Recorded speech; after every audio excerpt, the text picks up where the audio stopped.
Ibu pernah evaluasi kenapa 2019 itu enggak, untuk 2024, 2019, 2024 itu tidak lolos itu? Ada yang dievaluasi atau direfleksi kenapa itu? Ya, kalau saya melihat ya politik ini kan orang berbicara politik itu kejam ya. Tapi buat saya sih tidak, tergantung orangnya. Nah, kalau kita maju jangan siap menang. Harus siap kalah. Kalau siap menang juga stres kita. Kalau kita siap menang ya gimana gitu. Ya pada saat itu saya berpikiran positif saja. Bahwa mungkin Allah menginginkan saya istirahat dulu. Istirahat dulu, barangkali ada kelalaian saya selama 10 tahun itu. Mungkin kurang melayani suami, kurang melayani anak-anak, sehingga saya disuruh istirahat. Nah, kalau saya bilang walaupun sebenarnya kalau ada pengaruh kenapa 2019 itu tidak masuk, ya faktor yang utama adalah berkurangnya kursi. Dari 8 jadi 7. Terus yang kedua, pergerakan teman-teman yang di Dapil 2 itu tidak bergerak, jalan di tempat. Ya, kalau saya berharap seandainya mereka bisa bantu 550 suara saja, mungkin jadi. Waktu itu Ibu nomor urutnya di atas ya Bu ya? Di atas, jadi karena yang di bawah harus yang bantu. Ya, karena memang aturannya dari DPP begitu, bahwa incumbent nomor 1. Gitu. Dan saya selalu meminta nomor 3 saat itu.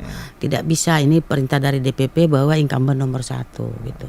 Karena seandainya saya nomor 3 kan yang lainnya bisa merasa powernya berjuang juga gitu. Tapi waktu itu udah diprediksi oleh Ibu sendiri bahwa sangat saya prediksi. Saya sudah melihat pergerakan teman-teman ini pada saat itu memang Demokrat juga lagi down ya. Jadi untuk masuk ke Demokrat ini mereka itu ya atau tidak gitu. Tidak ada keseriusan untuk masuk, tapi saat itu saya membantu DPC bagaimana kelengkapan caleg saat itu. Jadi ada beberapa dapil yang saya bantu caleg, khususnya perempuan, karena perempuan ini sangat susah dicari. Mentalnya kurang ya. Mentalnya kurang. Jadi saya melengkapi semua seluruh dapil untuk perempuan, dan selalu saya mendorong, saya duduk bareng, harus begini loh, harus begini. Jadi saya kasih pengarahannya, saya berbagi pengalaman juga saya sudah kusampaikan teman-teman ya. Barangkali ya kita intinya berusaha. Kita udah berusaha, Allah yang menentukan. Oke. Bu, dari 2019 sampai hampir mau menjelang 2024 ini kan, konstituen Ibu tuh masih tetap terawat apa enggak, Bu? Masih ya. Apa yang Ibu lakukan untuk merawat konstituen walaupun tidak duduk lagi gitu loh? Saya tetap masih duduk bareng. Masih duduk bareng, khususnya tim kita juga saya duduk bareng. Dan tim saya dari 2009 sampai untuk 2024 itu masih tetap kita pakai. Ya, tidak ada istilahnya, kalau saya melihat ini ada timnya kayak kontrak gitu loh. Habis caleg selesai.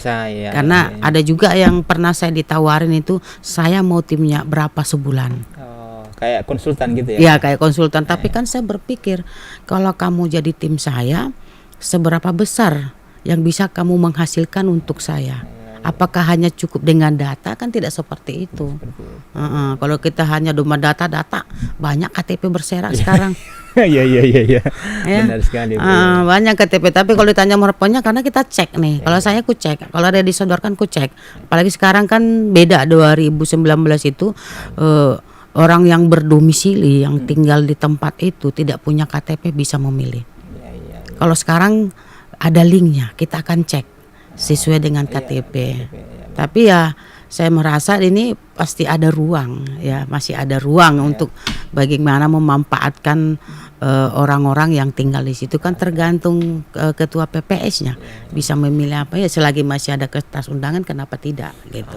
Bu, masih terkait bagaimana merawat konstituen ya, ketika misalnya Ibu duduk 2 periode ya, saya kira itu agak mudah karena Ibu duduk, dan tentu ya kita dalam politik itu kan istilahnya kalau makan siang tidak ada yang gratis. Nah, ketika misalnya Ibu masih duduk di situ kan mungkin ada apa ya, anggaran untuk reses misalnya ya, itu bisa membantu. Tapi saat ini Ibu nggak duduk, bagaimana Ibu bisa alokasikan itu, duduk terus merawat terus? Itu saya yakin tidak hanya 1-2 kali, tapi itu intens Ibu lakukan.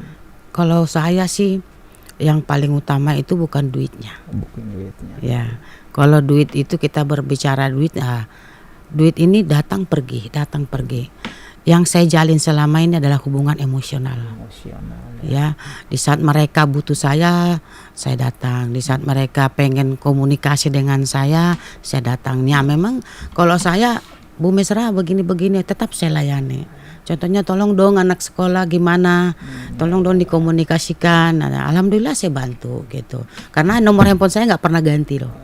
Sampai sekarang. Jadi nomor handphone saya itu cuma selalu saya pesan, kalau handphone saya tidak angkat, di WA ya, di SMS ya gitu. Dan kalau saya diundang apa di masyarakat, selagi masih ada waktu, ada kesempatan, saya tetap hadir. Ya, acara apapun saya hadir. Itulah salah satu komitmen saya. Di saat saya pertama jadi caleg, jadi dewan, itu selalu sampaikan semua bisa kita berjalan bersama apabila kita satu pemikiran. Ya, tujuan kita apa gitu. Dan saya juga manusia biasa, bukan tidak luput dari kesalahan, tidak luput dari segala kekurangan. Kalau ada saya salah ditegur aja. Gitu. Karena saya punya batas kemampuan gitu. Oke, Bu. Meskipun Ibu tidak duduk lagi, apakah masih bisa membantu warga yang membutuhkan itu? Boleh dikatakan ya, ketika tidak duduk lagi, power kan makin berkurang tuh. Bagaimana Ibu membantu? Apakah Ibu menggunakan jaringan-jaringan kepartaian untuk membantu warga yang membutuhkan itu, atau apa yang Ibu lakukan? Tidak, saya turun sendiri. Oh, turun sendiri. Turun sendiri karena saya berpikiran ya, rezeki yang Allah titipkan kepada saya, mungkin melalui saya itulah bisa membantu orang lain. Ya, jadi saya tidak seperti kalau sudah tidak dewan lagi, komunikasi putus, silaturahmi putus, tidak. Ya, saya datang duduk, ayo ngopi yuk ke Morning Bakery yuk. Saya ke jalan, ayo apa adanya. Dan selalu saya bilang sama suami, saya butuh duit, minta dong duitnya. Gitu, karena saya tidak punya penghasilan lagi. Ya udah, itu ada duit tuh. Gitu. Jadi karena memang saya dikasih suami juga ya, mohon maaf lah, pandai-pandai saya lah uang belanja saya sisihkan seperti apa. Di saat itu kurang, saya komunikasi dengan suami. Saya mau begini, saya mau ke undangan. Terus ada teman sakit, ada ini mau begini, ada orang yang meninggal.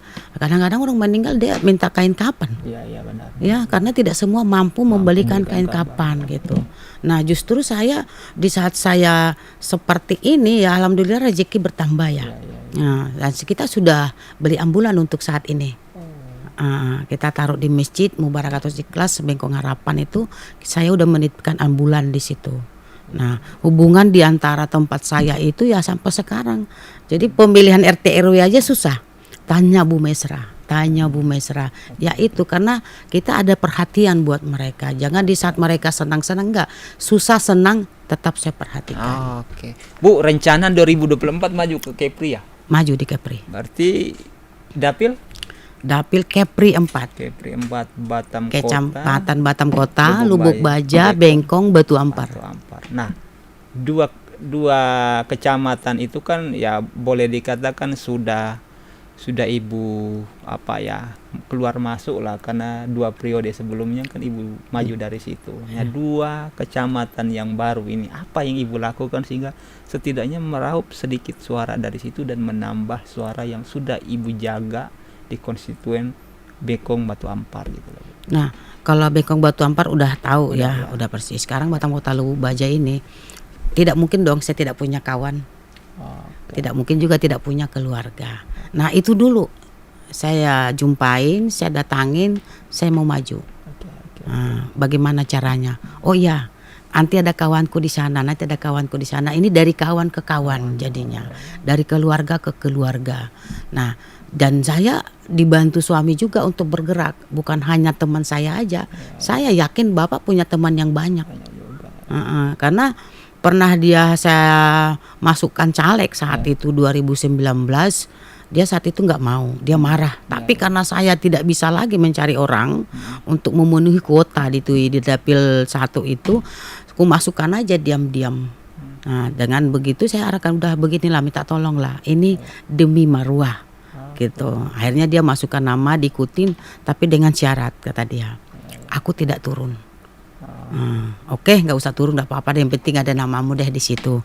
Dia nomor terakhir saat itu ya, nomor 9 aja saya, kata dia, nama Eko Santoso dia. Nah, tapi dia nggak bergerak saat itu. kok bisa dapat suara 1.200 lebih. Nah, saya ada perbandingan di situ. Kawan Bapak 1.200 tanpa bergerak. Bagaimana yang 1.000 ini? Aku menghitungkan 1.000 saja. Kalau ini bergerak, kenapa tidak? Ku gabung dengan teman-teman saya, keluarga Bapak. Kenapa tidak? Kan gitu. Nah, ini perbandingannya, dan alhamdulillah saya sudah mulai turun. Saya sudah turun di Tanjung Umas, saya turun di Batam Center, ya. Saya sudah turun di Kampung Air. Nah, karena saya mau lihat peta daripada pemilih ini seperti apa, situasinya seperti apa, maunya apa, keinginan mereka apa gitu. Saya mau silaturahmi hampir tiap malam. Nah, itu.